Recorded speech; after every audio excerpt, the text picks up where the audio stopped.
bonjour YouTube, bonjour la rediff. On est là, il est 7h40, ça va, il n'y a pas eu de grosse introduction sur cette matinale. On est parti du coup pour voilà, salut la plèbe évidemment. Évidemment, n'hésitez pas à venir si vous tombez sur cette rediff, n'hésitez pas à venir en live hein, pour voir tout ça avec nous. Et pour débriefer de la nuit NBA, 6 matchs au programme et surtout des takes intéressantes. Comme celle de Léo là, qui demande justement quelle équipe sans sa superstar est plus forte que les Spurs sans Wemby. Alors c'est vrai que les Spurs ont gagné contre les Clippers hier, sans Victor Wembanyama qui a été ménagé. Pas de blessure à l'horizon, que de la précaution, que du management physique. Et évidemment, quand un tel écart, on va dire, sur le troisième, sur ton poursuivant au classement, tout à fait normal de gérer tes forces en présence, et notamment ton franchise player qui peut présenter un profil physique fragile, on va dire.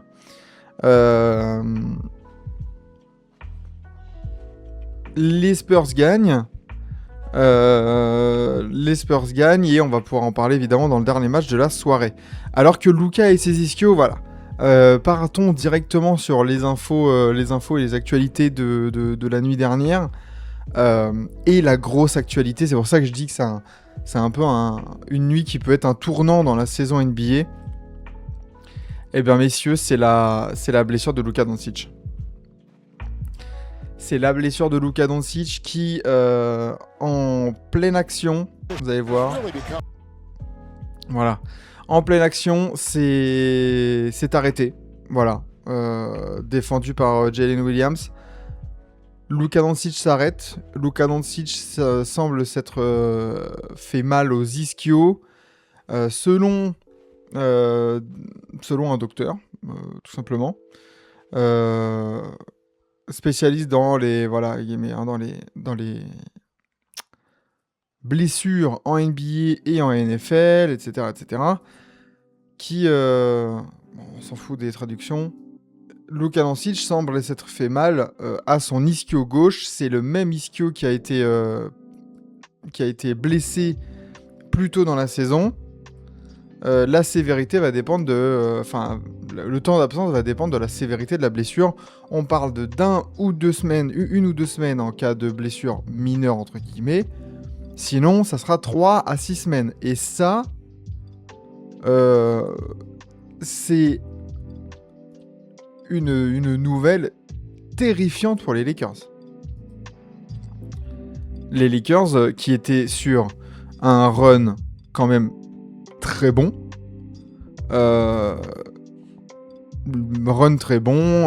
Montée en puissance et tout ça. Là, la nuit dernière, c'est cauchemardesque pour les Lakers. Cauchemardesque. Tu perds Luka Doncic pour sûrement quelques semaines. Alors, les playoffs commencent dans 2 semaines. Donc, si ce n'est qu'un grade 1, on pourra peut-être le voir et on aura peut-être un retour dans les prochaines semaines pour le début des playoffs. Sinon, il y a de fortes chances pour que le premier tour se fasse sans lui et va falloir être solide. Va falloir qu'Austin Reeves step up très sévèrement. Et en plus de ça, les Lakers, partons sur ce premier match de la nuit, se sont fait éclater par OKC. Victoire d'OKC 139-96. Au moment de la blessure de Luka Doncic, il y avait déjà 32 points d'écart. Il se blesse quasiment à 7 minutes 40 de la fin du troisième quart-temps. Les Lakers se faisaient éclater sévère. Surpris, oui, quand même. On peut être surpris de voir ces Lakers qui avaient montré aussi contre des équipes fortes qu'ils étaient présents.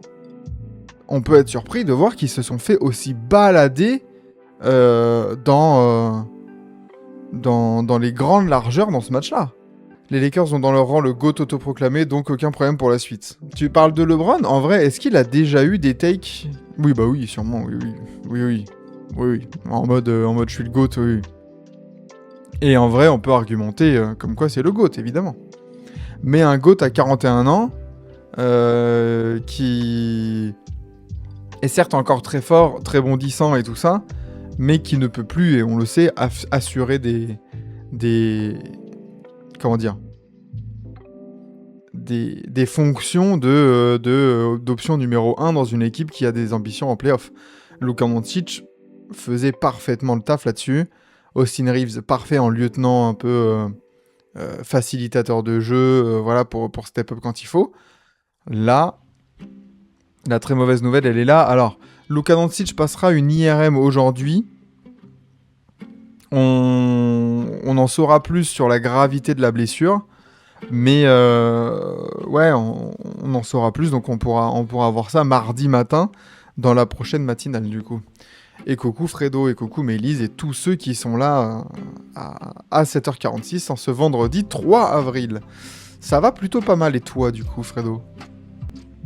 Les Lakers n'arrivent pas à matcher les intensités d'équipe comme Spurs, OKC ou Détroit. Oh, je suis pas d'accord avec ça. Je suis pas d'accord avec ça en vrai. Les Lakers ont tout à fait montré avant qu'ils étaient capables d'eux. Hein. Je pense que c'est pas un problème d'intensité, ce genre de blessure. Ce genre de blessure musculaire, c'est ou lié à l'intensité plutôt du nombre de matchs et de la répétition des matchs et des efforts, plus qu'une intensité d'équipe. Hein. Je sais qu'OKC est une équipe peut-être plus physique, plus intense et tout ça. Ça, y a pas de souci, mais je pense pas que ça puisse expliquer la blessure de Luka Doncic. Fredo, voilà, qu'est-ce qui s'est passé? C'est ça. Luka Doncic s'est blessé à l'ischio et les Lakers sont en PLS, comme j'ai mis dans le titre.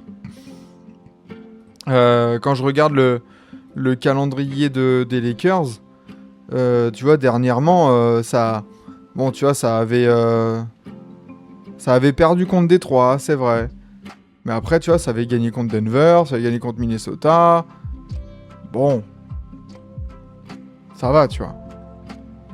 Le calendrier à venir, du coup, pour les Lakers, il reste plus que 5 matchs de saison régulière pour ces Lakers. Tu vas à Dallas, tu reçois OKC, tu vas à Golden State et tu reçois Phoenix et Utah pour terminer. Le calendrier devrait quand même leur permettre de choper et de garder cette 3e place de l'Ouest. Quand même. Dans le même temps, les Nuggets qui sont à un match derrière jouent eux les Spurs, les Blazers qui sont en très bonne forme, on va pouvoir en parler. Les Nuggets, le Thunder et les Spurs. Donc il y a 2 fois, hein, il y a 2 Nuggets Spurs, dont demain. Demain soir, là, samedi à 21h, un Nuggets Spurs, ça peut être très intéressant. Et effectivement, comme tu le mets dans le chat, Luka Doncic s'est blessé alors qu'il avait 64 matchs au compteur. C'est un énième, c'est un autre exemple qui va aller dans le sens du syndicat des joueurs pour dire, les gars, vous voyez bien que cette règle des 65 matchs, elle est totalement obsolète. Elle ne sert à rien. 4-1 qui nous met Saruman. Saruman, tu vois les Lakers se faire éliminer 4-1 au premier tour. Genre là, même contre... C'est qui le 6ème là? Ça serait pas... Oh, ça serait peut-être Minnesota, ouais. Minnesota pour l'instant. Dans l'optique... Alors, dans l'hypothèse d'un premier tour sans Luka Doncic, il vaudrait mieux pour les Lakers qui tombent contre les Rockets. Ça, évidemment. Sachant que pour Minnesota, Anthony Edwards va sûrement revenir. Donc, ouais, prendre les Wolves sans Luka Doncic, ouais, ça va être très compliqué.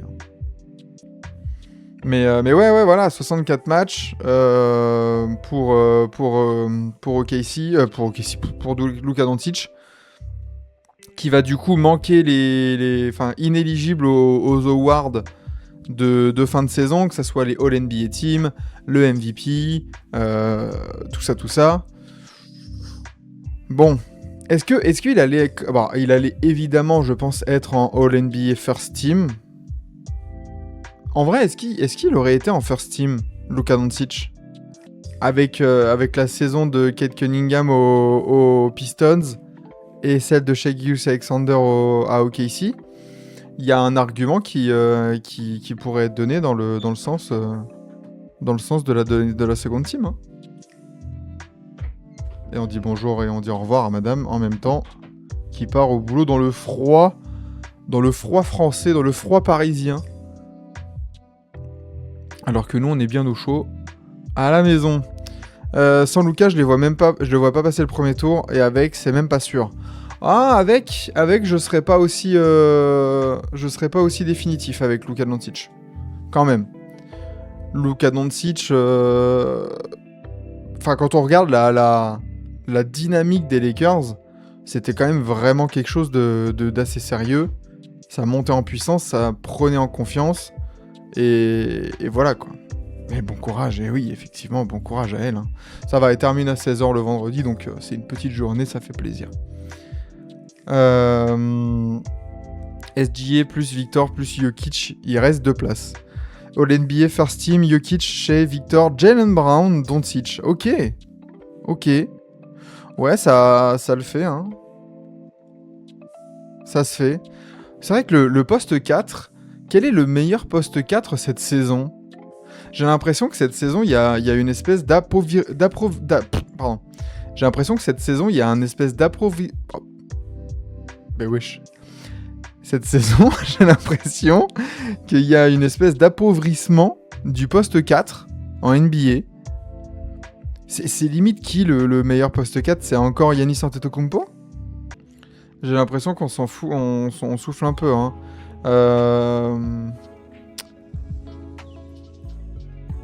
Donc voilà pour. Mais ça serait intéressant de faire ces All NBA First Team en vrai. Faudrait que j'y pense. Franchement à ça. Qui est-ce que je mettrais en NBA First Team ? Évidemment, le triptyque un peu des MVP. Donc SGA, Jokic et Victor, je pense que ça ne fait aucun débat. Moi, je mettrais Cade du coup en 4ème. Quand même, il faut récompenser cette équipe des Pistons. Et en 5ème... En 5ème, j'aurais mis Doncic, mais non, du coup, inéligible. Après, ouais, c'est vrai que Jaylen Brown peut être un candidat sérieux au poste 3. C'est vrai. Cade n'est pas éligible. Ah oui, mais oui, c'est vrai. Mais bien sûr. C'est vrai, c'est pour ça que le syndicat des joueurs avait demandé la suppression de cette règle. Oui, bien sûr. Ouais, donc en vrai, oui, c'est vrai il reste pas énormément de place et on va se retrouver avec même une seconde team et une third team assez anecdotique, quoi. Ça veut dire que sans des joueurs comme Luka Doncic, Cade Cunningham et d'autres, ça va être des All-NBA team compliqué. LeBron, est-ce qu'il est éligible même ? Est-ce qu'on aura genre même du Austin Reeves en NBA ? Après, non, même pas. Hein. LeBron, il a 55 matchs. Non, s'il y a quelqu'un à récompenser au niveau des Lakers, ça serait... Bah non, même pas Reeves, 50 matchs. Ah ouais. Meilleur poste 4, c'est Anthony Davis. Le problème, c'est qu'on ne sait pas de quelle franchise il occupe l'infirmerie. C'est vrai que le pauvre, il a posé ses bagages quelques fois ces dernières années, ouais. Non, franchement, les Lakers... Les Lakers, il y a personne qui a... Attends, est-ce qu'il y a vraiment quelqu'un qui a joué plus de 65 matchs ? Il y a Jake LaRavia qui a joué 60... Il y a Jake LaRavia et DeAndre Ayton qui sont éligibles du côté des Lakers. C'est un peu court sur patte quand même pour donner des All-NBA des All-NBA Teams. Hein. Waouh. Ouais, et Luka Doncic qui était, je vois ça, qui était dévasté, hein, qui était hyper déçu de sortir sur blessure, parce que je pense que tu sens bien que tes Lakers, tu montes en puissance, et déjà que le match est compliqué, le match est une fessée monumentale. C'est chaud. C'est très chaud. Voilà. Pour les Lakers et Luka Doncic. Mais on va espérer, hein, du coup. Hein. On va espérer que les résultats de l'IRM soient bons, que Luka Doncic puisse revenir le plus rapidement possible, parce que des playoffs sans Luka Doncic, des playoffs sans Anthony Edwards, des playoffs sans Cade Cunningham, etc., ça serait quand même dommage de passer à côté de la meilleure des compétitions, quoi. Qu'est-ce qu'on a en info sinon? Avant de passer au match de la nuit, évidemment, on va commencer, je pense, par le Lakers OKC pour un peu boucler la boucle de tout ça. Désolé pour lui, sérieux, ouais, c'est clair. Ah ouais, non, c'est... Bah, il montait en puissance, hein. Franchement, Luka Doncic, on avait une espèce de... Une des meilleures versions qu'on avait eues de Luka Doncic depuis des années. Et bah, ça fait du mal de voir que les Lakers et Luka Doncic sont privés un peu de ces... Comment dire? D'un run de playoff sérieux et légitime, on va dire. Sans les blessures, avec tout le monde au complet. Ils avaient plutôt bien géré leurs blessures, hein, franchement. Mais... Ouais, Ant n'est pas éligible non plus. Ouais, non, c'est chaud. C'est chaud. Alors, il y a eu ça aussi. Parlons vite fait du fait que les Warriors étaient chauds sur Kawhi Leonard à la deadline. Et ils ont été agressifs, ils ont essayé de l'avoir. Bon, attends, parce que ça, par contre, ça commence à me saouler. Voilà. On traduit plus automatiquement. Merci. Donovan Mitchell, first team. Ok. Ouais. Bah, ouais, on verra. Les Warriors, du coup, qui étaient prêts à accueillir Kawhi Leonard dans leur rang avant la deadline. Mais les Clippers se sont retirés au dernier moment. Évidemment, je pense qu'ils n'ont pas voulu mettre tous les œufs hors de leur panier. Déjà qu'ils avaient échangé Mister James Harden à Cleveland. Mais les Warriors sont attendus en post-season, en off-season, on va dire, pour retenter l'expérience, pour retenter Kawhi Leonard. Alors, est-ce une bonne idée vu la saison de Kawhi Leonard et vu comment il revient plutôt, c'est plutôt, oui, une bonne idée. Sachant que ça serait quand même une upgrade par rapport à Jimmy Butler, dont on ne sait pas s'il reviendra au meilleur niveau. Cependant, est-ce que les Clippers vont vraiment vouloir échanger comme ça? Quelle forme prendrait ce deal? Est-ce qu'on serait sur du Jimmy Butler, Kawhi Leonard sec avec 1 ou 2 picks de draft? Ou alors il y aurait d'autres mecs dans la balance. Je sais pas, tu mets un Podziemski, un Moody dans le lot pour accompagner Jimmy Butler. C'est quoi le contrat de Kawhi déjà? Quel est le contrat de Kawhi Leonard? Parce que faut voir au niveau des salaires si ça match. Mais au vu quand même de... C'est 50 millions la saison. Donc en plus, Jimmy Butler, je crois qu'il vaut plus cher que Kawhi Leonard.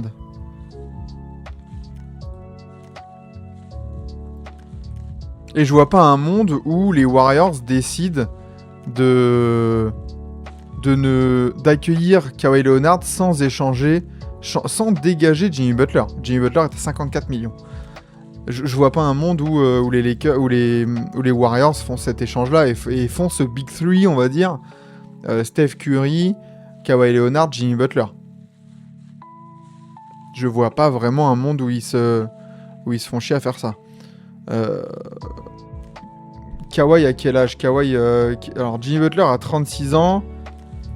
Kawhi a 34 ans. Donc t'upgrade un peu au niveau âge. Pour ton équipe, on va dire. Mais je sais pas.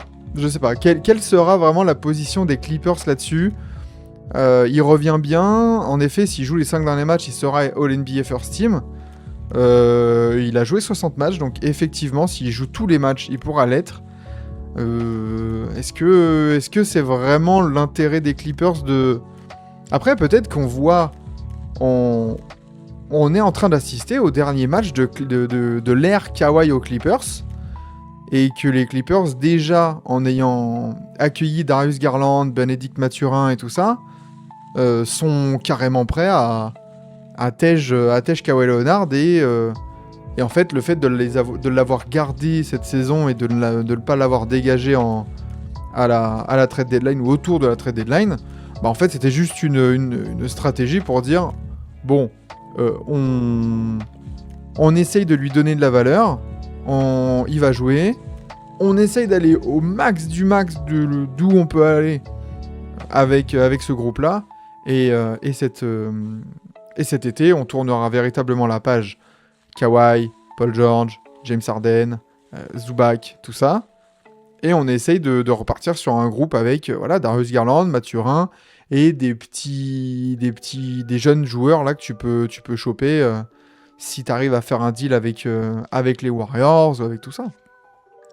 Peut-être qu'il y aura une troisième équipe dans le lot et que Jimmy Butler n'atterrira jamais aux Clippers et que justement Jimmy Butler va dans une troisième équipe qui va elle donner des jeunes joueurs aux Clippers. Peut-être que ça se jouera comme ça. Mais voilà, donc ça va être un dossier intéressant à voir cet été.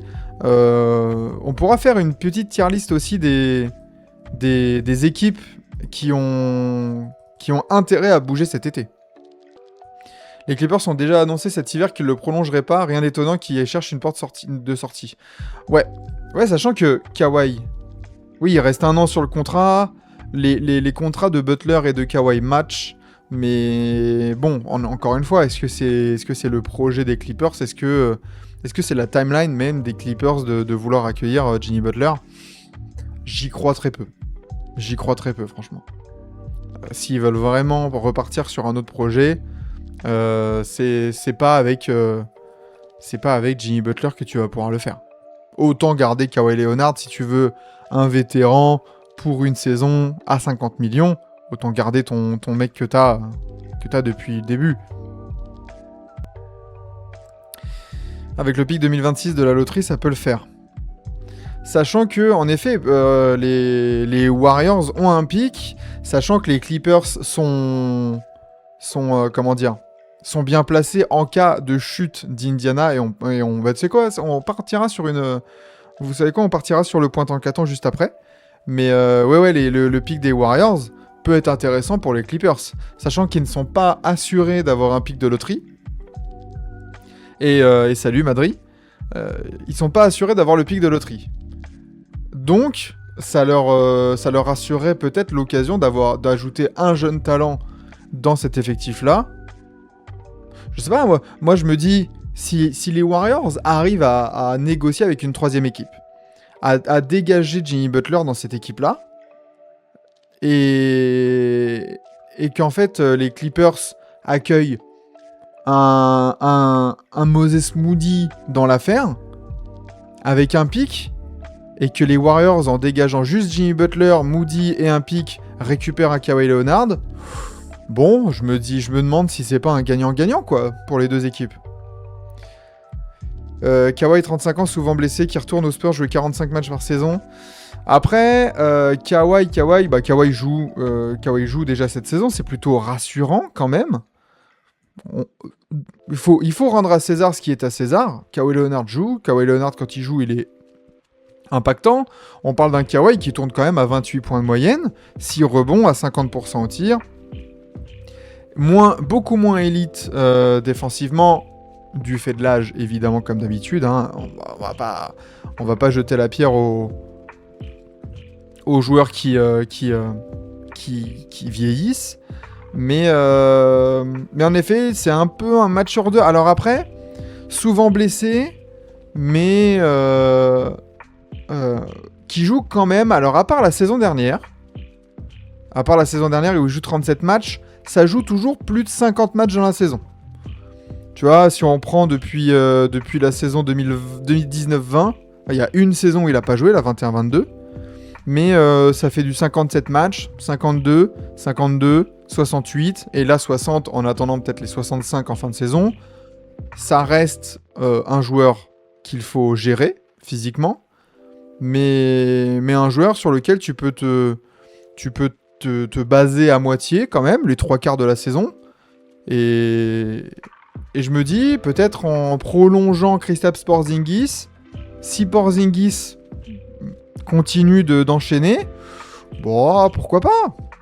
Pourquoi pas? Pour la last dance de Curry, c'est pas exactement le groupe qu'on aurait pensé pour avoir la last dance de Stephen Curry, mais voilà.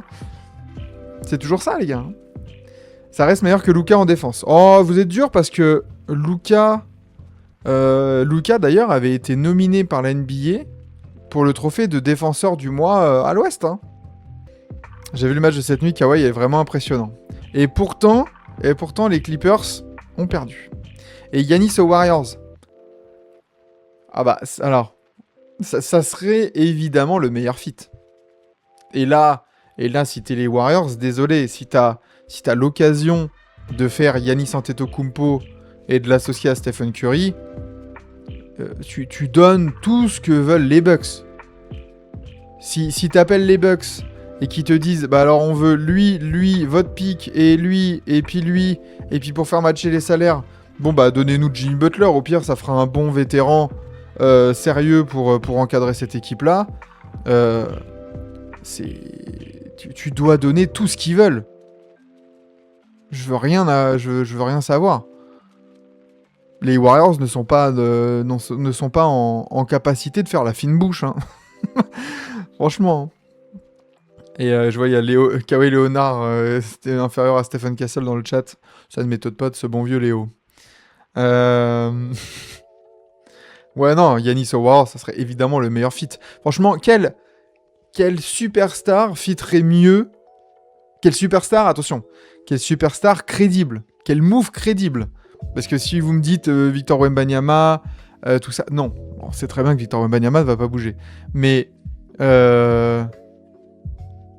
quel superstar, quel move crédible d'un joueur en fin de cycle ou qui est susceptible de partir fitterait aussi bien avec Stephen Curry que Giannis Antetokounmpo? Eh ben, j'en vois pas. Hein. J'en vois pas. Mais évidemment que ça fitterait incroyable. Bah bien sûr. Si tu fais le move Kawhi, les Warriors ont vraiment que des vieux.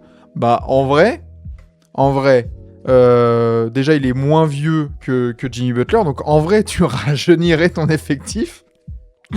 Et on l'avait dit dans une ancienne matinale, on l'avait vu, c'est que de toute manière, la stratégie actuelle des Warriors est de... Ouais, Anthony Davis. La stratégie actuelle des Warriors est de faire table rase dans 2 ans. C'est-à-dire que regardez le payroll.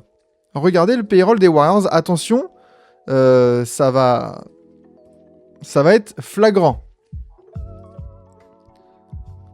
Actuellement, les Warriors n'ont qu'une seule personne signée pour la saison 2027-2028. Pour l'instant, les Warriors ont un payroll totalement vide pour la saison 2027-2028. Donc évidemment, on pense que Guy Santos, peut-être Brandon Podziemski, ça va toucher de la prolongation, mais ça va pas se négocier très cher. Je pense que tu vois, un deal à la Moses Moody, ça sera très bien au cas où pour Guy Santos. Tu vois, autour des 10 millions, c'est pas ça qui va te boucher ton salary cap. Donc en vrai, les Warriors, dans 2 ans, sont en position d'entamer une reconstruction de manière très... Ah oui, Guy Santos a déjà été prolongé, c'est vrai. Ça apparaît pas. Mais voilà, les Warriors sont dans une situation où ils peuvent reconstruire, ils ont leur pic, ils ont de l'argent, ils ont quand même de l'attractivité en tant que franchise. C'est que une des énormes choses qu'a apporté cette dynastie des Warriors de Curry, Kerr et tout, c'est le côté établissement comme franchise mythique, avec de l'histoire, et surtout de l'histoire récente.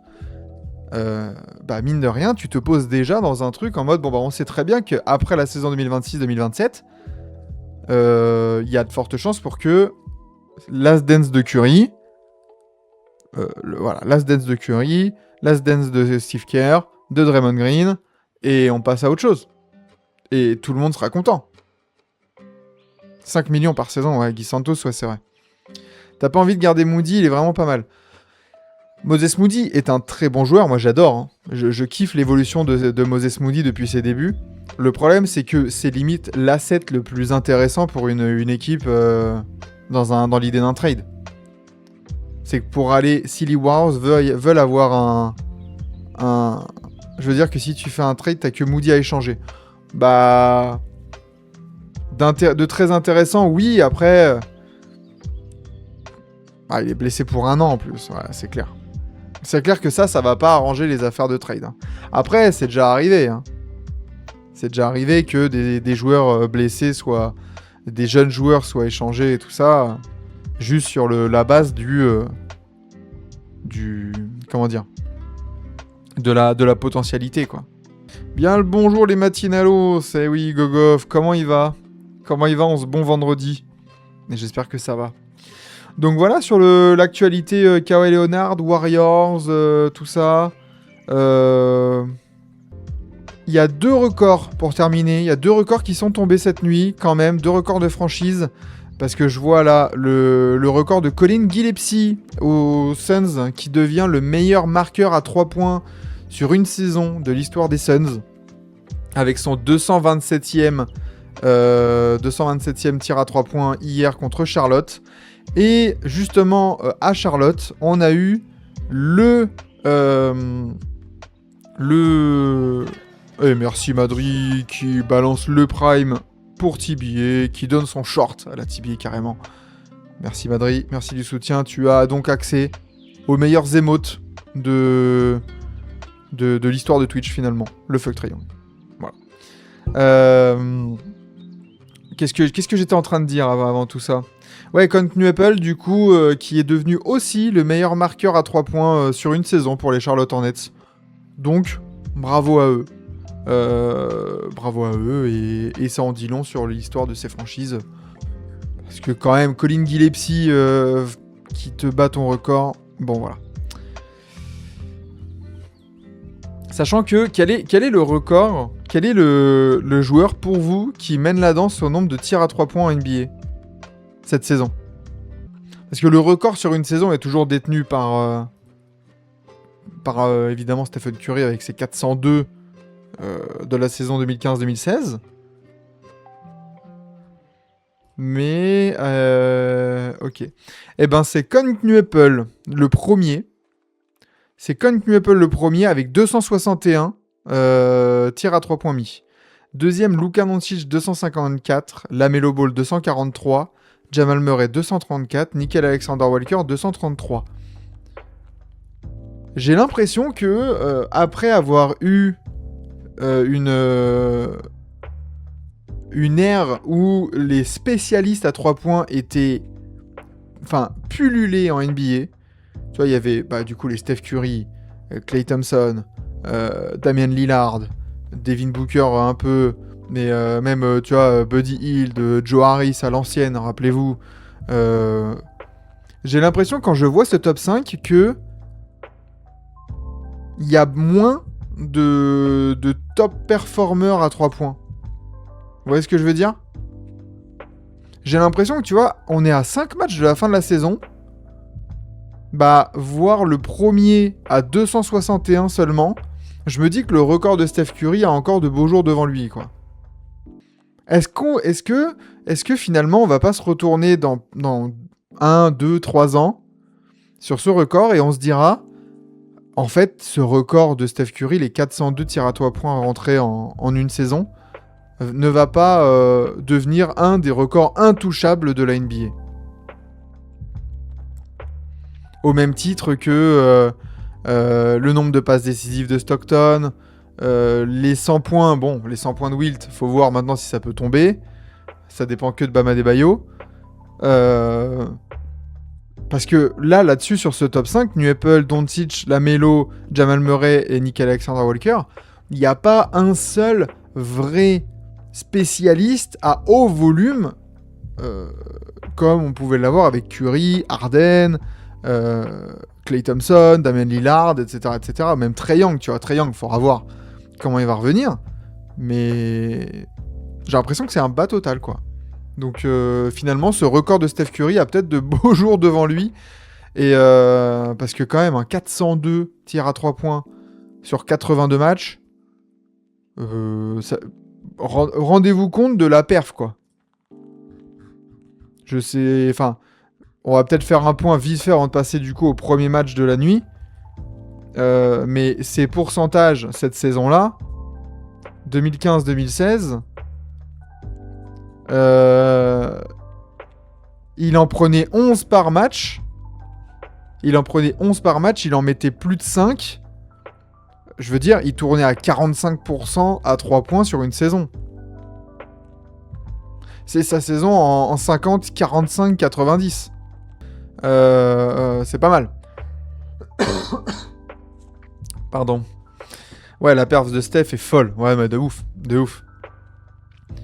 Donc, mais ça fait partie de ces saisons. Tu vois, on parlait hier de la possibilité de se faire un stream un soir et de tier lister des highlights de saison.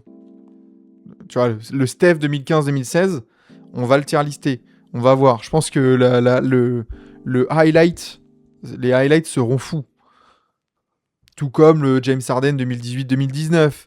Le Luka Doncic de je ne sais pas quelle année. Le LeBron James de je sais pas quelle année. Aujourd'hui, si tu tires pas à 3 points, c'est difficile d'intégrer une rotation, mais les shooters à 3 points sont surtout là pour optimiser le spacing. Ouais, il y a plus d'énormes... Bah, quand on voit l'utilisation qu'ont maintenant des Buddy Hield, Joe Harris, à un moment donné, c'était quelqu'un, hein, en vrai, en tir à 3 points, hein, du côté des Nets, il était là, il était sérieux.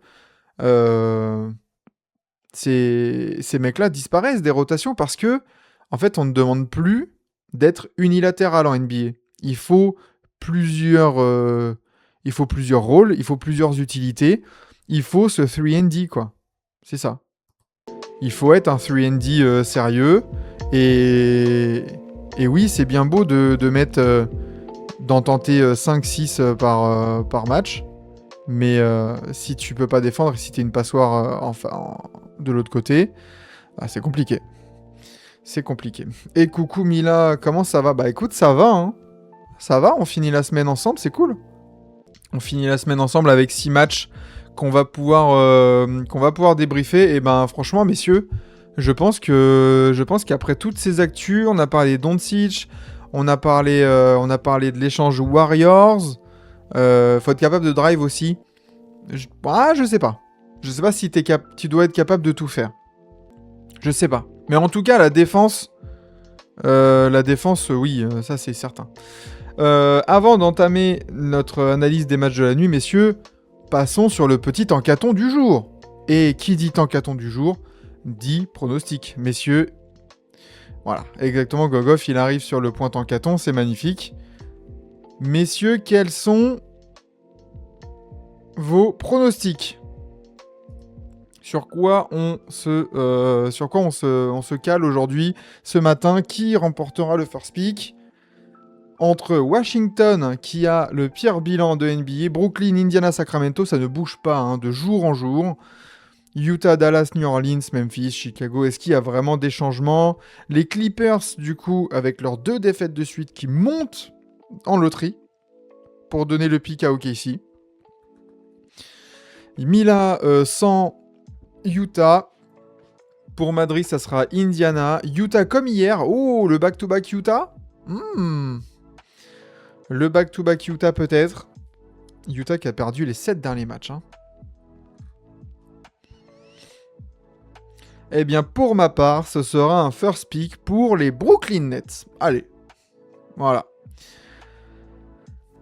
Je laisse les 30 secondes pour voir s'il y a des gens encore indécis qui veulent faire leur prono. Et on va partir, pour cette belle petite simulation. Allez, 3, 2 et 1. Hop. Et ça sera pour les Grizzlies.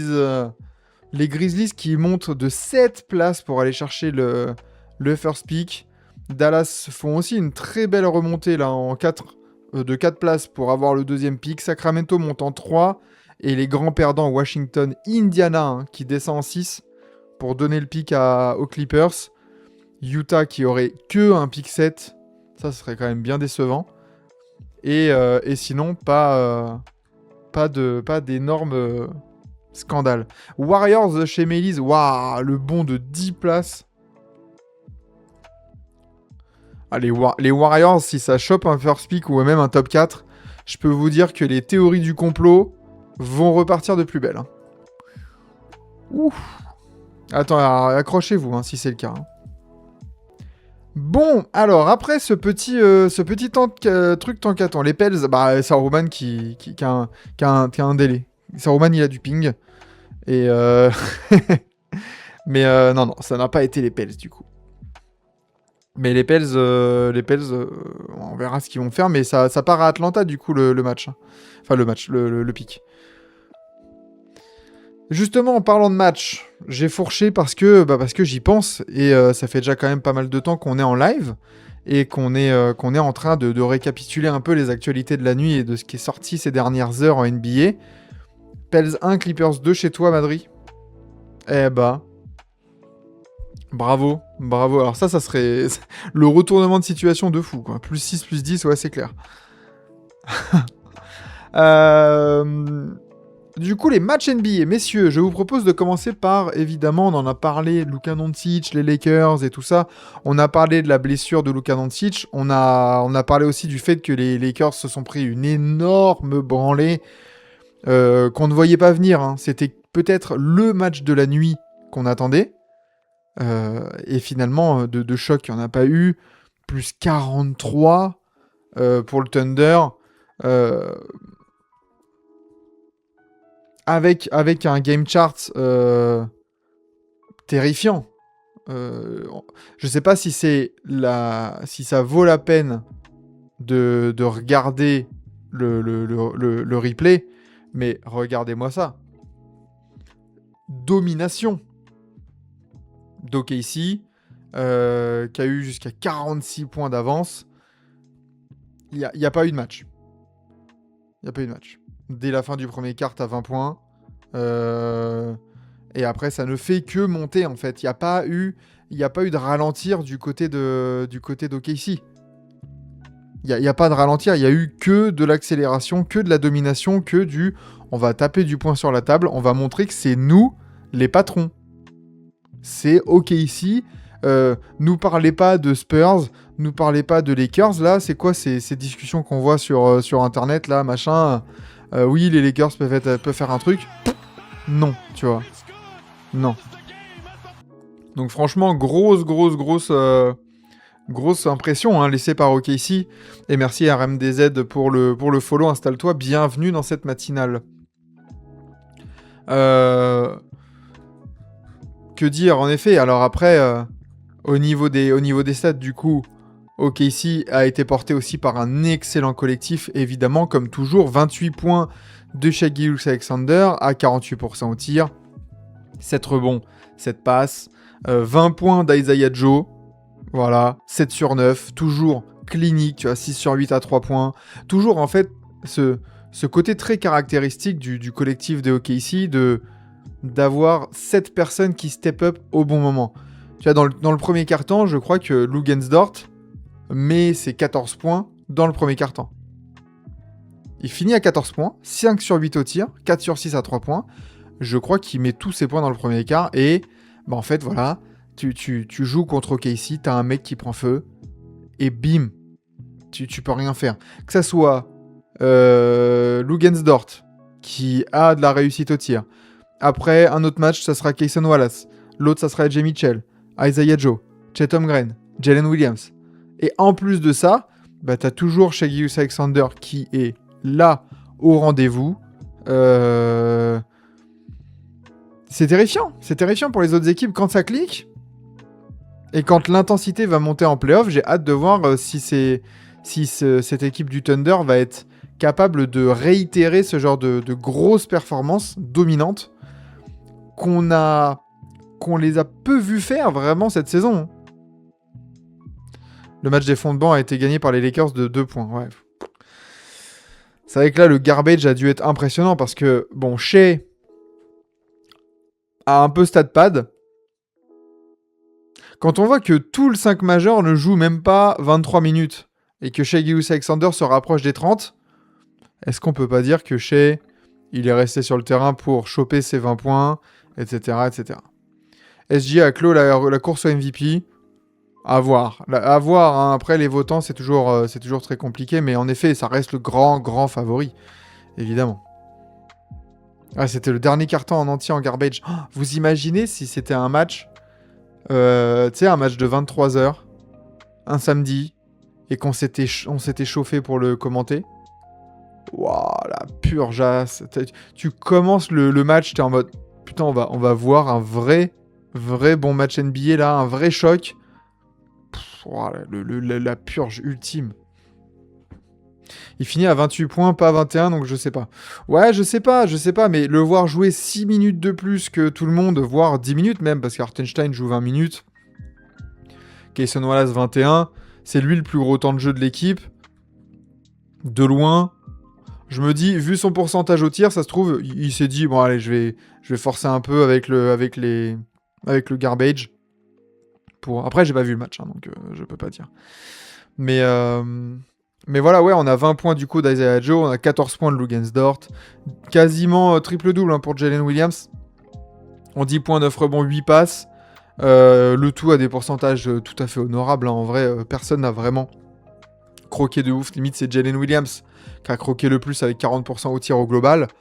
Mais un seul tir à 3 points tenté dans le match.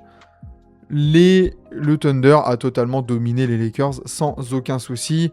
Alors que voilà, c'était un match compliqué pour Austin Reeves. 15 points seulement, 8 points de DeAndre Ayton, 13 points pour LeBron James. Mister Luka Doncic, lui, 12 points, 4 rebonds, 7 passes, 3 sur 10 au tir. C'était un match totalement loupé de la part des Lakers, collectivement, individuellement. Que dire, voilà. La femme de Luka est revenue. Je sais pas si ça correspond à ça, mais en effet, Luka Doncic, du coup, qui s'est blessé, on en a parlé au tout début de live. Dites-vous que même Bronny James a joué quasiment 18 minutes et a mis 10 points dans ce match-là. C'est dire la taille du garbage time. Imaginez la taille du garbage time si Bronny James a pris déjà 8 tirs et en a mis 50%. Et what? Ouais, voilà. Mais voilà, que dire franchement, une explosion en vol en fait. Hein. Une explosion en vol. Les Lakers qui ont shooté à 23% à 3 points, OKC à 45%, 54% au global au tir pour le Thunder, 43% pour les Lakers. Et voilà, tout simplement un match à oublier. Un match à vraiment oublier pour les Lakers. Qui, alors là, les fans des Lakers qui se lèvent et qui vont voir le combo défaite de 43 points plus blessure de Luka Doncic. Waouh. Ah, va falloir prendre un petit Doliprane avec le café du matin, hein, je pense. Au niveau du classement, les Lakers ne sont pas inquiétés outre mesure quand même. Ça reste 3e. Attention quand même, parce que en effet, les Nuggets sont juste derrière à 1 point. Enfin, à une défaite. Les Rockets sont à 2 défaites. Donc attention, va falloir bien gérer ce calendrier qui est quand même abordable, même sans Luka. C'est grave la blessure de Luka. Oui, au Core FC du coup qui arrive et qui est choc bar. Ouais, Luka Doncic du coup, blessure aux ischio, on en a parlé. Il aurait fallu que je fasse un petit bandeau breaking news en vrai. Mais bon. Blessé aux ischio, on ne sait pas encore la gravité. Ça peut aller d'une gravité minime à 1 à 2 semaines d'absence. Ou alors si c'est une gravité un peu plus importante, on parle de 4 à 6 semaines d'absence. Et du coup, le destin des Lakers va être intimement lié au résultat de l'IRM d'aujourd'hui. Là, dans les églises de Los Angeles, ça va prier, ça va brûler les cierges, ça va toucher du bois, ça va faire tout ce qu'ils peuvent. Hein. Mais en effet, comme tu le dis, Mila, les Lakers, il faut croire en un retour de Luka. Aucune leçon à retenir de ce match qui finit après un quart-temps. Voilà, difficile d'analyser un match comme ça, un tel match loupé. Pour moi, ça remet pas en question non plus les chances des Lakers, à part la blessure de Luka Doncic. Mais ce genre de performance ou de défaite ne remet pas en cause leur chance en playoff, leur dynamique, leur cohérence d'équipe. Voilà. Ça ressemble à un claquage. Ouais, ça ressemble à un claquage. On a vu la vidéo en tout début de live.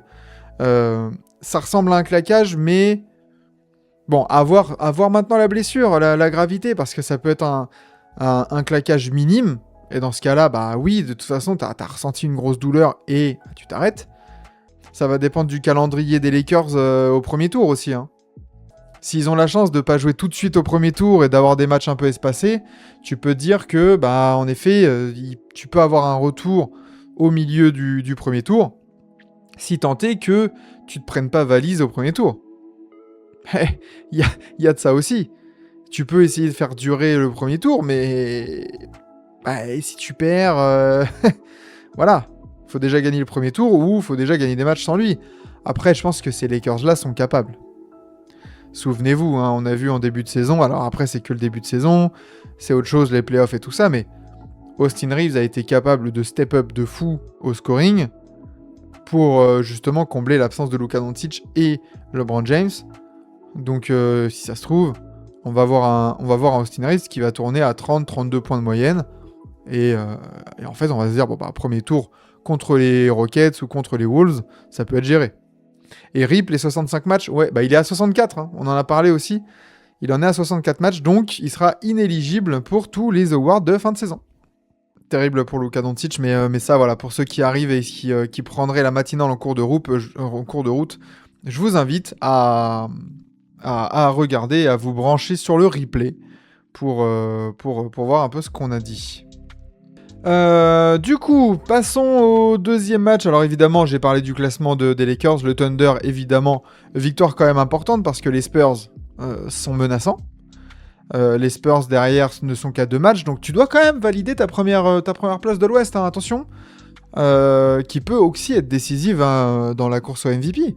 Si les Spurs prennent cette première place de l'Ouest, contre les Wolves et les Rockets sans Luka, c'est Lakers out pour moi.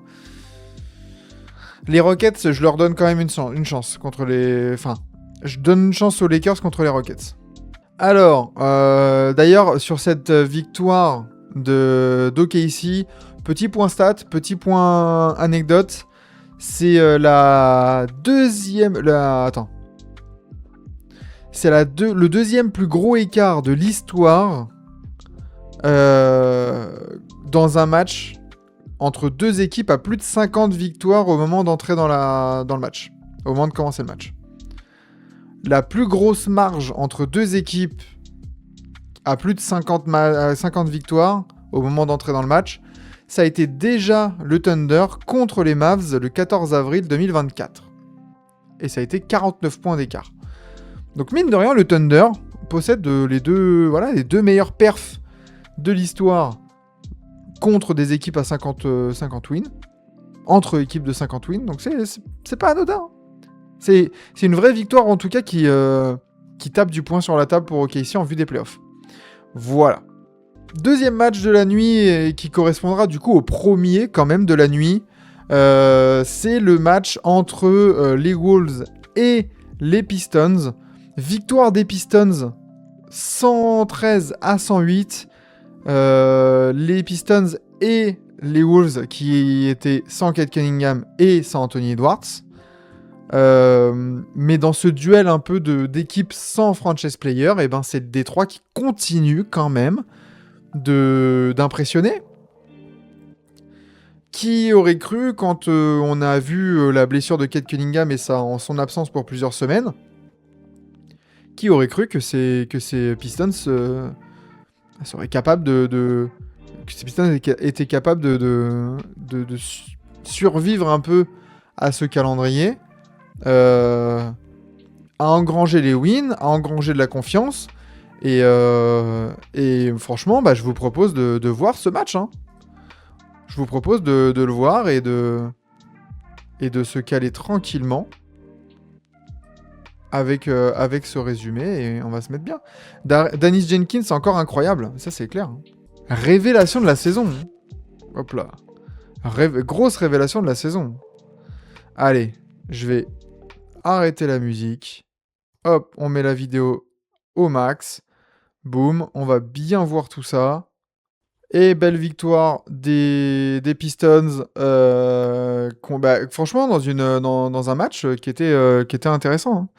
Hein. Okoro, là, tu me dis, je préfère toute la versatilité d'effectifs et line-up proposés par Tyson, Merrill, Wade, Struss, Ellis, Schroeder. Côté Cleveland, franchement, je sais pas. Hein. Je sais pas. Hein, je pense qu'on sous-estime un peu la saison des Pistons en vrai. On la passe vraiment sous silence. Et tu vois, après, au début, on parlait de banc.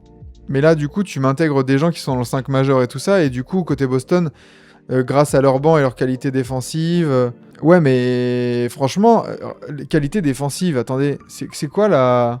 Les Pistons ont la deuxième meilleure défense de NBA. Ont le deuxième meilleur defensive rating de NBA. Les Cavs sont 15e. Tu vois, les niveaux... Enfin, les Cavs sont 15e. Même en attaque, tu vois, je trouve que ces Cavs, t'as donné des noms. Ouais, je sais qu'il parlait de la défense de Boston. Boston est 4e defensive rating, c'est pas mal. Je trouve que Cleveland, il y a un côté très irrégulier en fait dans cette équipe qui me gêne. Alors que j'ai l'impression que du côté des Pistons, tu sais ce que tu vas avoir tous les soirs. Vous voyez ce que je veux dire ou pas? Jaylen Brown, la seule superstar avec un on-off négatif en énorme partie pour la défense, mais pas parce qu'il est nul, mais parce que l'apport derrière de Walsh, Gonzalez, Sherman, etc. Après, voilà, on va pas... Nous, on va pas descendre Jaylen Brown juste sur la seule base de stats. Je suis pas vraiment d'accord en vrai sur les qualités des effectifs de chacun. En vrai, je pense que la profondeur de banc, la profondeur d'effectifs de Détroit est vraiment négligée, est vraiment sous-estimée. Et c'est pas pour rien que blessure de Cade Cunningham, ou absence en tout cas de Cade Cunningham, rien à foutre. Rien à foutre et ça continue de gagner. Hein. Franchement, ça continue de gagner. Tout le monde contribue parce que voilà, si je me mets le box score des Pistons, on a 26 points de Dennis Jenkins avec 8 passes, on a 22 points, 14 rebonds de Jalen Duren, on a 15 points de Duncan Robinson, on a 12 points de Kevin Huerter, et après on a une palanquée de mecs qui est en mettre 7, 8, comme ça, voilà, et à des assez hauts pourcentages. Personne... Alors, Dennis Jenkins a un peu... croqué en prenant 19 tirs et en mettant que 9, certes. Mais bon, il met 28 points, il met tes paniers importants. Mais... Et tu vois, tu disais au Coro, t'enlèves Robinson et Huerter, t'as plus beaucoup de spacing. Frère, tu viens de me dire que t'enlèves 2 joueurs. Bah ouais, dans n'importe quelle équipe, t'enlèves 2 joueurs qui t'apportent du spacing, t'as moins de spacing. Alors ça, oui, ça je peux pas aller contre toi. Attention, à Boston, t'enlèves Nemias Queta et Luka Garza, t'es beaucoup moins dangereux dans la raquette. Attention, ok ici, t'enlèves Chet Holmgren et Isaiah Hartenstein, t'es moins fourni au poste de pivot. Attention, bon. Je suis d'accord avec toi, Madrid, c'est le favori contender numéro 1 à l'Est. À l'Ouest, je les mettrais quand même pas. Voilà, à l'Est, t'es d'accord avec Madrid. Je pense que ça se tape un peu. Ça va se taper... Tibi balance des hot takes. Ah bah les gars, je prends des risques là. Hein. Je prends des gros risques. Attention, on en a parlé, les Lakers. T'enlèves Luka Doncic et Austin Reeves, tu vas mettre beaucoup moins de points. Même avec KDLC, je dois choisir 4 équipes, je prends 3 équipes de l'Ouest, plus Boston. Attention, ne sous-estimons pas, en fait, j'ai l'impression qu'il y a un écart de considération entre le retour de Cade Cunningham et le retour de Jason Tatum. Attention à pas surestimer et à pas prendre pour acquis le Jason Tatum qui revient du tendon d'Achille. Le retour de Cade Cunningham qui lui a joué la saison et tout ça. Attention, c'est différent. Jason Tatum pour l'instant revient et c'est trop cool et on va pas s'en plaindre. C'est la saison régulière, c'est très bien, il enchaîne, cool. Mais attention à l'intensité playoff. Il revient bien Tatum, il revient bien, il y a aucun problème. Après, l'intensité de la saison régulière et l'intensité des playoffs, c'est différent. C'est bien différent. Jason Tatum, en vrai... Ouais, mais même argument pour Cade, alors revenir direct en playoff, c'est dur. Oui, mais lui c'est pas une blessure qui l'a tenu dehors pendant 9 mois. Il a joué déjà cette saison beaucoup. C'est un pneumothorax, donc faut voir.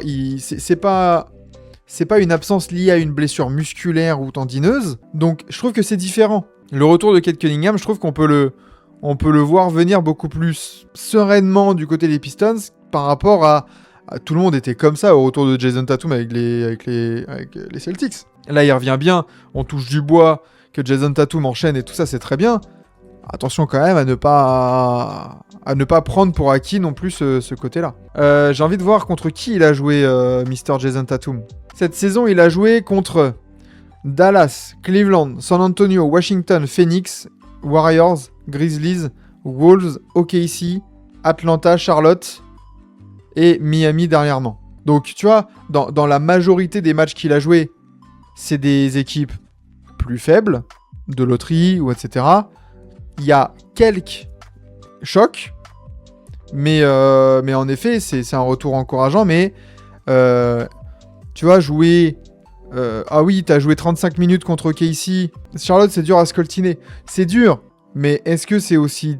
C'est différent, en fait, de scoltiner minimum 4 fois la même équipe en peu de temps.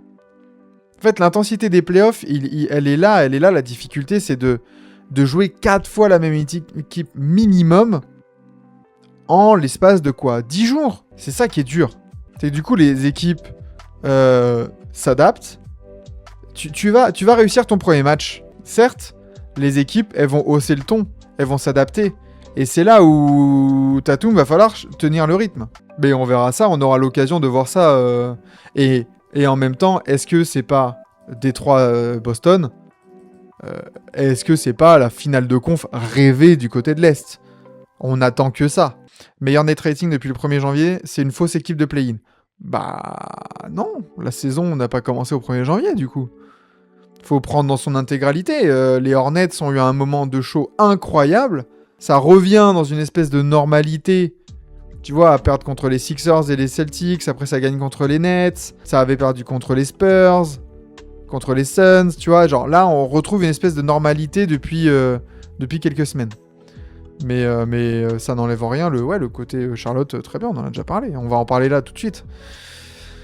Moi, j'attends que Boston-Cleveland en finale de conf, mais je suis biaisé. Ah, je pense que je préférerais commenter en tout cas une finale de conf Pistons-Celtics. Et en effet, les Hornets peuvent terminer encore 6ème. Ça sera compliqué, il y a 2 matchs de différence. 1 match et demi de différence avec les Sixers. Mais en effet, ça peut. Ça peut. Cleveland va se faire taper au premier tour par Atlanta. Aïe, aïe, aïe, aïe, aïe.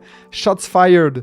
Donc voilà pour cette belle victoire quand même des Pistons. On en a parlé en long, en large, en travers, sans Cade Cunningham, sans Anthony Edwards aussi du côté des Wolves. On n'a pas trop parlé des Wolves, mais bon, qu'est-ce qu'on pense de cette équipe des Wolves? Un petit coup d'arrêt quand même, t'es toujours 6ème.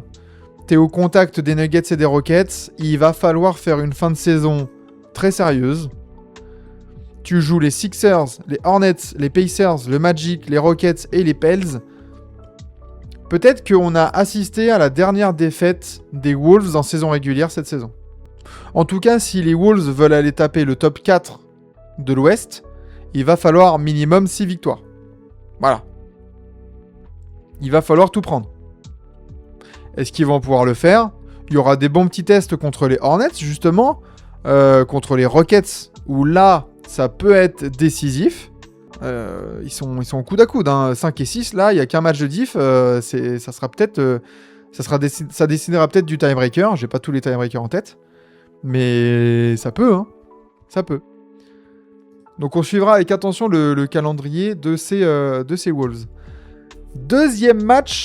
Troisième match, d'ailleurs, de la nuit, qu'on va commenter après le Lakers Thunder du début. Eh ben, c'est la belle victoire des Hornets. Justement, victoire de 20 points, 127 à 107 contre les Suns à domicile. Les Hornets qui suivent bien en effet le rythme imposé par Atlanta, les Sixers, les Raptors. Les Hornets qui suivent et qui se maintiennent un peu dans ce play-in. Actuellement 8ème en 41-36. Qu'est-ce qu'on est sur ce match? Et est-ce que j'irai jusqu'à mettre Bon, on va pas mettre le match entier, évidemment, hein, 1h41, 48. Je pense que je vais parler beaucoup moins, beaucoup moins de ce match-là. Donc, hop là, on va mettre le match condensé, ça sera déjà très bien. Alors, bah, ce match des Hornets, mine de rien, hop, je vais me remettre du coup les stats, hop, à côté, quand même, pour pouvoir vous en parler, c'est mieux. Victoire des Hornets contre les Suns qui étaient bah, du coup plutôt bien revenus, hein, qui font plutôt une bonne saison. On voit là que Gillespie, Booker, Jalen Green, Dylan Brooks et je sais plus, ça doit être Ozo Ighodaro au poste de pivot. Les Suns qui étaient un peu du coup au complet, mais qui se sont heurtés à une équipe de Charlotte très en forme, avec 25 points de Miles Bridges à 10 sur 16 au tir. Conk Maple qui retrouve un peu des couleurs après quelques semaines de petits coups de mou. Mais on a 20 points, 3 rebonds, 2 passes à 7 sur 14 de tir pour Conk Maple. Toujours plus parti vers le titre de rookie de l'année. Je ne vois pas ce qui pourrait l'en empêcher, très honnêtement. Est-ce que vous voyez vraiment un truc qui pourrait empêcher Conk Maple de choper le Roy? Pas moi. Moussa Diabaté, 4 points, 10 rebonds. Il nous a fait du Moussa Diabaté, ça fait plaisir. 17 points de Brandon Miller. 15 points de LaMelo Ball, qui n'a pas shooté 10 fois à 3 points. Alléluia. Qu'est-ce qu'on a? On a du Grant Williams à 10 points. On a Kobe White à 19 points. Cette équipe des Hornets monte en puissance, est très bonne, peut scorer de n'importe où. Après, je vous avoue, j'ai quand même du mal à imaginer un parcours surprenant des Hornets en playoff. Le Roy et le Depoy, c'est déjà réglé. Ouais. J'ai du mal à voir ces Hornets vraiment faire quelque chose en playoff. Si tu sors du play-in, tu dois te taper les Pistons ou Boston au premier tour. Ça me semble beaucoup trop abouti des deux côtés pour vraiment se faire inquiéter par ces Hornets-là. Surtout que les Hornets peuvent difficilement, et ça va être leur marge de progression pour la saison prochaine, les Hornets peuvent difficilement lock down leurs adversaires. J'ai du mal à voir vraiment ces Hornets-là shut down une équipe, mettre de l'intensité défensive. Alors, offensivement, c'est très cool, c'est très plaisant à voir jouer, c'est spectaculaire, c'est rapide, c'est très bien. Cependant, quand le niveau va augmenter, quand les enjeux vont être beaucoup plus importants, comment tu fais pour, je sais pas, faire 3 stops d'affilée? Est-ce que tu as vraiment les défenseurs là-dedans pour le faire? Je suis pas sûr. Et c'est là qu'il va falloir travailler la saison prochaine et cet été notamment. Parce que tu dois ramener les trucs. Tu dois ramener des outils, tu vois. La défense est plus simple à régler que l'attaque. Encore faut-il, je te dis, avoir les... Comment dire? Encore faut-il avoir le matériel. Pour moi, Charlotte n'a surtout pas le matériel pour, en fait. Conk Maple, Miles Bridges, Moussa Diabaté, Brandon Miller, LaMelo Ball, c'est un 5 majeur. C'est un 5 majeur qui prend cher, hein. Ils peuvent faire les efforts qu'ils veulent. C'est pas ce qu'on peut appeler une défense élite. Tu vois? Et même, tu vois, Grant Williams, c'est loin d'être le Grant Williams qu'on a connu au niveau des Celtics. Kobe White, c'est pas connu pour être un excellent défenseur. Et après, t'as que du bout de banc avec Pat Connaughton, Josh Green et tout ça. Donc c'est là où moi je doute, hein, pour les Hornets. C'est leur capacité à vraiment lockdown tout le monde, quoi. C'est combien en termes de defensive rating, Charlotte? C'est 12e. C'est 12e defensive rating. Écoute, c'est pas si mal que ça. Mais j'ai du mal à les voir vraiment step up dans ce domaine-là, on va dire. Surtout. Denver 20e defensive rating l'année dernière, très loin d'être élite, et on a vu le step-up en playoff. Oui, mais ce step-up, t'as des mecs comme Aaron Gordon, Christian Braun, qui étaient là quand même pour... tu sentais qu'ils pouvaient step-up. Je respecte totalement le roster de Charlotte, mais t'as aucun joueur du niveau supposé d'Aaron Gordon dans cette équipe. Et certainement pas des personnes capables de step up, tu vois. De vraiment imposer une défense élite, etc., etc. Donc voilà. Wemby, bonjour René Malville. Wemby, c'est quoi ce load management? Eh bah écoute, pourquoi pas? Pourquoi pas load manager Wemby? Est-ce que c'est vraiment... est-ce que c'est vraiment mal? Est-ce que vous feriez pas tous la même chose? Mais ça, on pourra en reparler tout à l'heure quand on va étudier un peu, quand on va analyser le match des Spurs. Mais en vrai, on ferait la même chose si on était dirigeant des Spurs. On a un Victor Wembanyama qui a un profil physique qui est peut-être sujet à des blessures, à des petits pépins physiques. Tu sécuriserais le MVP? Ouais, même, mais ça se trouve, il est même pas sécurisable, le MVP. Donc en vrai, les Spurs, autant le load manager, le gérer et s'assurer un groupe en bonne santé, frais en playoff. Voilà les gars, hein. Franchement, bien ouais, je suis même pas sûr qu'il soit sécurisable. Je vois pas un monde où il l'a pas. Je sais qu'il y a une excitation médiatique en France, aux États-Unis et tout ça, mais attention, les votants ne sont pas ce qu'on peut voir sur Internet. Et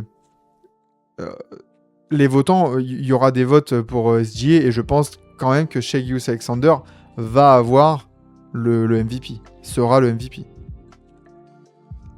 Bien sûr. Wemby, c'est un peu tôt. Je veux dire, l'excitation vient un peu tard. Il aurait fallu que l'excitation vienne autour du All-Star Break et que après le All-Star Break, il ait déjà cette narrative à côté de lui et que chaque grosse perf de Wemby s'accompagne de débats. Là, ça me semble un peu tôt pour lui, pour avoir le MVP, au vu de la narrative qui s'est déclenchée tard, justement, cette saison. Donc voilà. Un peu tôt, mais on peut rêver. Un peu tôt, mais on peut rêver. On peut rêver, évidemment. Mais par contre, tiens, je voudrais quand même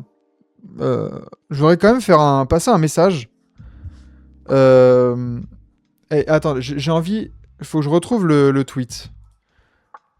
Parce que il y a un truc que j'ai envie de clarifier et j'ai envie d'en parler avec vous. C'est la relation et l'analyse qu'ont les gens, les fans en général de NBA, sur l'attribution des trophées. Et en vrai, j'ai envie de bon, de toute façon, c'est pas grave si on met pause sur le match. Je vais changer, je vais vous mettre le tweet en question. Et SO toujours au poteau logged in, évidemment. Qui a répondu à un mec sur Twitter, sur X, qui disait c'est pas ma manière de voir cela, cependant pour un titre de joueur du mois, 22 points, je trouve ça ric-rac. J'aimerais quand même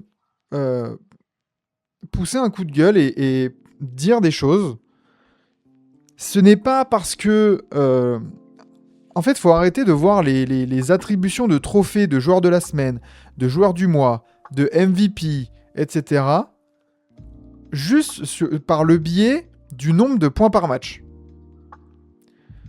Il y a d'autres facteurs qui expliquent la qualité d'un joueur et ce qu'il apporte sur le terrain que juste il met 26 points par match. Non.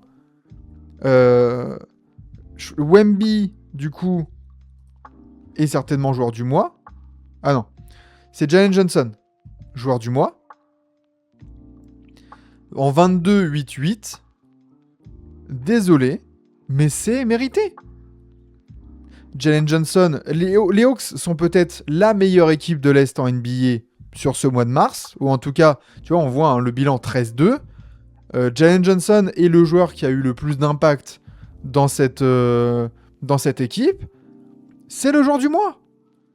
Pourquoi on irait jusqu'à dire, juste parce qu'un joueur a une meilleure une meilleure moyenne de points par match. Par contre, si le mec il a plus perdu, je préfère un joueur qui tourne en 22-8-8 comme ça, qui fait gagner son équipe, plutôt qu'un mec qui tourne à 27-28 points, mais qui a perdu 3, 4, 5 matchs de plus. Et cette analyse, elle vaut aussi bien pour le trophée de joueur du mois de Jalen Johnson que pour l'analyse qu'ont les gens du MVP de Wembanyama. Victor Wembanyama, le principal argument que les gens ont en sa défaveur, c'est « Oh, la moyenne de points par match, elle est pas folle. Ah, il tourne que à 24 points de moyenne. » Mais les gars, si Victor Wembanyama... Déjà, moi je rejoins sa take sur les gars, l'attaque, oui, c'est 50% du jeu. La défense, c'est 50% du jeu. Et quand on voit la dissuasion du Boug et ses stats défensives, on peut quand même en faire un argument sérieux. Mais j'aimerais qu'on arrête de considérer, de donner trop d'importance à la stat de points par match pour les awards. Pour les trophées, pour les classements, pour tout ça. Victor Wembanyama est le meilleur joueur des Spurs, est dominant et, encore une fois, je le redis, est légitimement considéré comme le ou un top 2 meilleur joueur du parquet à chaque fois qu'il rentre sur le terrain. Là, je ne vois pas une équipe où il y a 2 joueurs meilleurs que Victor Wembanyama cette saison sur le parquet. OKC, on peut argumenter que Shea est meilleur, et MVP et tout ça. Quoi qu'il arrive, dans une confrontation OKC Spurs, Victor Wembanyama est top 2. Les Nuggets, on peut dire Nikola Jokic, etc. Il n'y a aucun monde où Jamal Murray est meilleur que Wemby, il est top 2. On peut argumenter, je sais pas... Vous voyez mon point. Donc à ce moment-là, et pourtant Wemby, il est qu'à 24 points par match. Oui, très bien. Ok. Mais par contre, à chaque fois, c'est le meilleur joueur du terrain. Et quand il faut en mettre 40, 43, il va en mettre 43. Juste, il est géré et il n'a pas besoin de ça pour gagner des matchs, en fait. Voilà, tout simplement. Duren ou Johnson en MIP?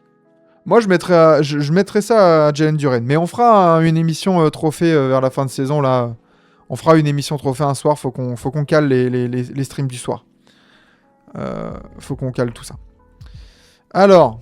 Revenons sur notre petite... Voilà, parenthèse fermée, et revenons sur notre match Hornets contre Suns. On a parlé des Hornets. Parlons des Suns quand même. Alors, victoire importante quand même des Hornets, dans la course au play-in et tout ça, on l'a dit. Du côté des Suns, défaite quand même qui fait un peu tâche, quoi. Défaite qui fait tâche, grosse défaite surtout. Et alors, même si je pense pas que les Blazers soient en capacité d'aller les chercher, il y a quand même 3 défaites d'écart, alors qu'il reste maintenant que 5-6 matchs à jouer. Je vois pas les Suns perdre 4 matchs de plus. Enfin, ou en tout cas, les Blazers gagner 4 matchs de plus que les Suns dans ce même laps de temps. C'est pas possible. Mais en effet, grosse défaite. Tu restes 7ème. Et tu es bien, je pense que les Suns sont l'équipe parfaite pour illustrer, représenter cette 7ème place de l'Ouest, où tu as vraiment un top 6 qui s'est dégagé très rapidement. Et après, on a eu une bataille au play-in qui a engagé les Suns, les Blazers, les Clippers, les Warriors, avec des écarts qui se sont créés ces dernières semaines au sein de ce play-in. Mais les Suns sont la meilleure équipe des mid. Voilà. Donc ça fait plaisir de voir tout ça, malgré quand même, je trouve, un roster assez bancal là, quand on voit le 5 majeur. Aligné en même temps Gillespie, Booker, Dillon Brooks et Jalen Green. Wow, niveau cohérence et niveau équilibre de 5 majeurs, on a quand même connu mieux. Même si Devin Booker, 9 sur 22 au tir, 22 points. Jalen Green, très bon match, 25 points, 10 sur 19 au tir. Pas de soucis sur ses performances individuelles. Seulement, on voit qu'une équipe un peu plus équilibrée comme les Hornets, un peu plus sûre de son fait, ça prend le dessus rapidement. Qu'est-ce qu'on a ? On a 13 points de Grayson Allen, 12 points de Mark Williams. On n'a pas de cocorico à souligner du côté de Phoenix. Écoutez, pas grand-chose à dire sur ce Suns Hornets, honnêtement. Grosse victoire des Hornets. Je vais voir le game chart un peu pour voir comment ça s'est détaché. Ouais, les Hornets ont vraiment mis le pied sur l'accélérateur en deuxième période. Deuxième période, bram, les Hornets qui reviennent bien et qui prennent l'ascendant psychologique. Il est chaud, Booker, en ce moment ? Il a toujours été un peu chaud depuis son retour de blessure. Mais moi, j'en attendais un peu plus de Devin Booker quand même. J'en attendais quand même un peu plus. Eh ben, c'est déjà fini. Putain, c'est déjà fini le quart d'heure machin. Bah écoutez, parfait. Hop, on est obligé de passer à un autre match. Là, ça permet de faire un quart d'heure par un quart d'heure. Je devrais faire ça, limite. Me faire un quart d'heure et puis à chaque fois, on change de match. Pélican, Portland. Alors, que dire sur ce match ? On va peut-être y passer rapidement sur ce Pels Blazers. Déçu de sa saison aussi. Ouais, on attendait peut-être un peu plus de Devin Booker. Mais bon. Des petits pépins physiques, une adaptation avec son nouveau roster, ses nouveaux coéquipiers. Victoire des Blazers, 118-106. Écoutez, victoire logique, victoire attendue. 26 points de Deni Avdija, 23 points de Toumani Camara, 27 points meilleur marqueur pour Jrue Holiday. Victoire logique, encore une fois. Scoot Henderson, 14 points à 50% au tir. C'est bien de voir Scoot Henderson revenir petit à petit. 13 points de Matisse Thybulle. Donovan Clingan, encore une fois, très très discret, quand même. 4 points, 9 rebonds, ouais. Rien à dire sur Pels Blazers. On va voir un peu les stats, mais c'est vrai qu'on va pouvoir passer rapidement à autre chose. 21 points pour Jeremiah Fears en sortie de banc, meilleur marqueur pour son équipe pour les Pels. 19 points de Trey Murphy. Zion qui joue. Zion qui met 15 points, 4 sur 7 au tir. Au moins, Zion Williamson, dans l'indifférence la plus totale, joue. Enchaîne les matchs. Et je trouve que c'est plutôt une très très bonne nouvelle, si ce n'est la meilleure nouvelle pour les Pels cette saison. C'est peut-être la draft de Jeremiah Fears et le rythme de jeu de Zion Williamson. Et Mila qui dit que, je pense que tu parles de Booker, il a montré du vrai leadership. Ouais, il a montré du leadership, Booker. Il a montré du leadership, il n'y a aucun souci là-dessus. Mais voilà, en effet, comme tu dis, Madrid, que dire sur ce match, que dire sur ce Pels Blazers. Franchement, victoire attendue, les Blazers, bon, ça continue de monter. Petit point au classement, ok, les Blazers 8e. Comme on l'a dit, ça revient un peu au contact des Suns. Cependant, il y a 2 matchs et demi de différence. Je les vois mal prendre cette 7e place, qui changerait pas grand-chose en vrai. Tu jouerais juste le play-in à domicile. Bon, est-ce que ça change vraiment grand-chose pour ces Blazers qui sont sur une bonne forme, 8 victoires lors des 10 derniers matchs. Les Suns, eux, c'est inverse. C'est 7 défaites lors des 10 derniers matchs. Donc voilà, passons à autre chose, messieurs. Passons à autre chose et passons surtout aux Cavs Warriors qui sentaient bon la rivalité des années 2010. Malheureusement, les équipes ont bien changé et notamment l'équipe des Warriors a bien changé par rapport aux années glorieuses de la dynastie. Peut-être qu'on se matera le Spurs-Clippers quand même, c'est toujours intéressant de voir du Spurs et du Clippers en résumé. Victoire quand même attendue parce que la liste des absents a été peut-être certes moins grande que hier. Les Warriors étaient en back-to-back. Mais la liste des absents a été moins grande. On a eu le retour de Guy Santos, de Porzingis, notamment dans le 5 de départ. Mais voilà, les Warriors, trop d'absents, trop limités. Malgré 25 points de Podziemski et de Guy Santos, tu peux rien faire contre ces Cavs-là qui étaient, eux, au complet.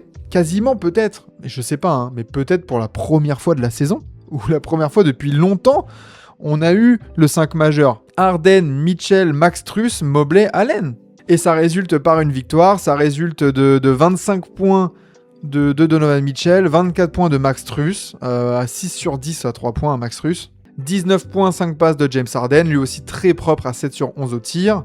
Jarrett Allen, 16 points, 13 rebonds, c'est très bien. 12 points, 10 rebonds pour Evan Mobley. Voilà, tout simplement, le groupe au complet des Cavs qui a fait la diff et qui a pris le dessus assez largement, je pense, par rapport à ces Warriors qui se sont battus et qui sont même passés devant dans le 4e quart. Mais le Money Time a fait que, en vrai, le fait de voir les Warriors revenir et passer devant dans le Money Time, ça m'intrigue. Mais je regarderai peut-être le match All Possessions aujourd'hui, plutôt que le résumé condensé, je pense. Du côté des Warriors, tu peux quand même te dire que tu t'es battu. Mais ouais, sans Steph Curry qui va revenir dimanche, on va scruter le match de retour de Steph Curry. Ça va faire du bien, je pense, aux fans des Warriors de voir le chef de retour dans le groupe. Franchement, il y a besoin. Il y a besoin. Parce que là, la saison des Warriors est quand même bien morose. Coucou Zinedine, comment il va Zinedine? Écoute, la forme, et on s'apprête à passer dans la dernière partie de cette matinale avec le Spurs Clippers. Avec le Spurs Clippers et le match condensé, du coup, 11e victoire de suite pour San Antonio.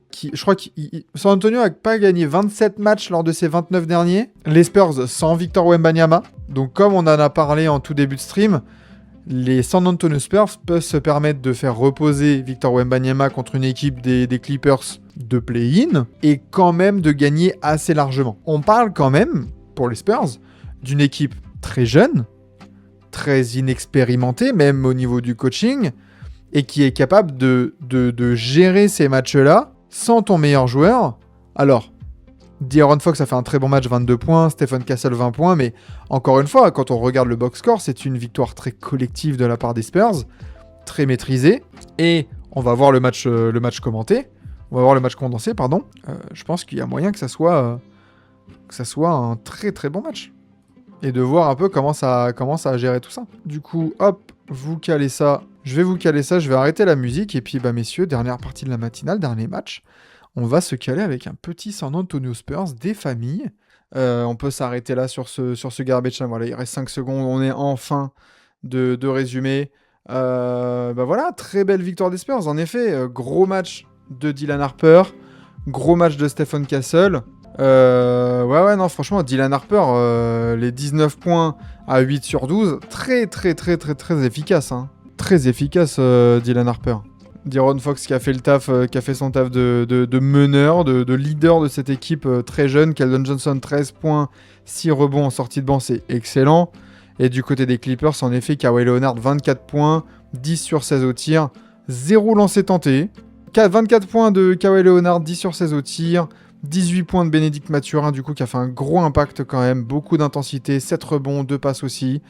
T'as de la NBA. Ah il y a de la NBA, tu t'installes. Tu t'installes un peu tard, mais tu t'installes quand même. Le principal, c'est que tu sois là. 12 points de Jordan Miller, 15 points de John Collins, mais en effet, voilà, beaucoup trop peu de grosses solutions, quoi, de gros scoring. Et on sait qu'en NBA, c'est important. Tu mets que 99 points. Les Spurs ont vraiment mis la défense à l'honneur, ont augmenté ont monté le curseur, et t'as jamais trop su trouver les solutions, quoi. Tu vois, t'as un Brook Lopez à 3 sur 12 au tir, un Darius Garland à 5 sur 17. Ça pue, ça pue fort. 18% à 3 points, les Clippers.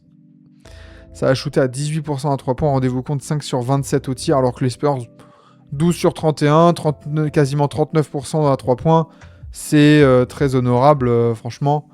Donc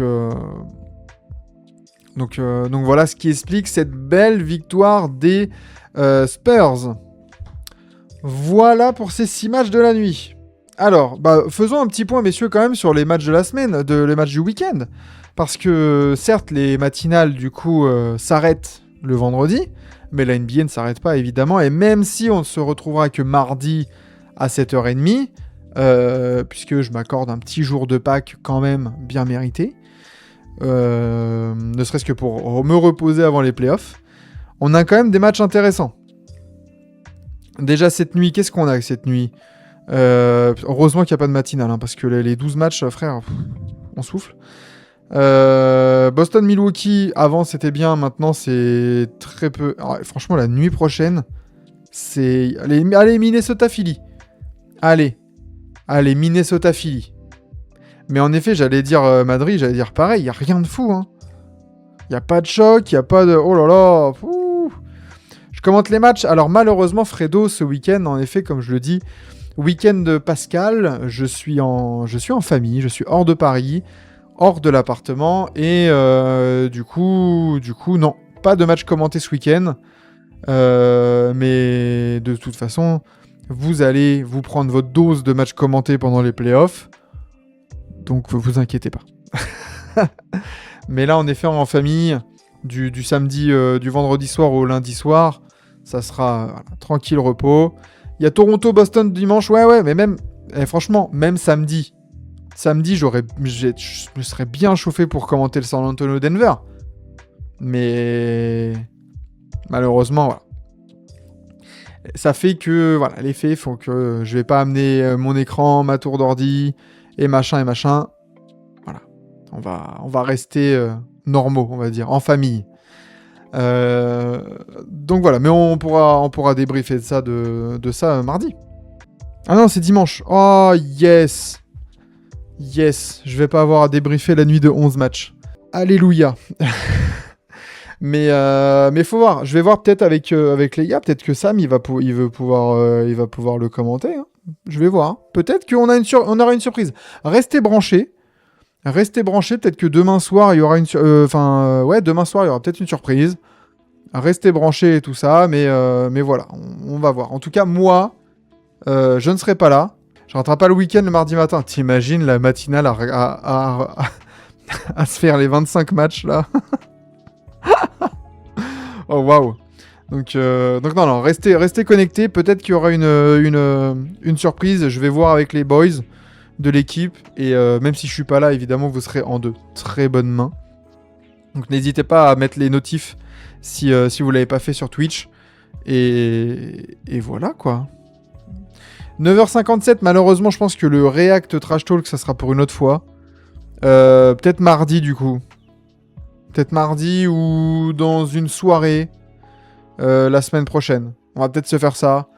Là, il est déjà 10h. Je pars fin d'après-midi. Il faut que je prépare mes affaires. J'ai toujours des trucs à faire. Voilà, donc on va se laisser là, messieurs. On va se laisser là pour l'instant sur cette matinale, sur ces 6 beaux matchs. Parce qu'on a quand même eu une belle nuit.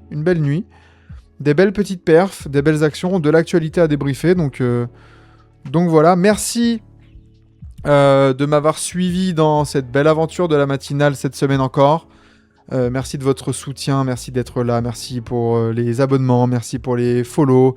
N'hésitez pas à soutenir la chaîne voilà, en revenant, en soutenant voilà, via l'abonnement ou pas. Comme Madri par exemple, et qui a lâché son prime. Bisous. Prenez soin de vous. Je vous souhaite un bon week-end. Prenez soin de vous, prenez soin de votre famille. Et à mardi matin pour une nouvelle matinale. Ciao. Et effectivement, comme d'habitude, et je vais terminer là-dessus. Hop. Fuck Trae Young. Ciao.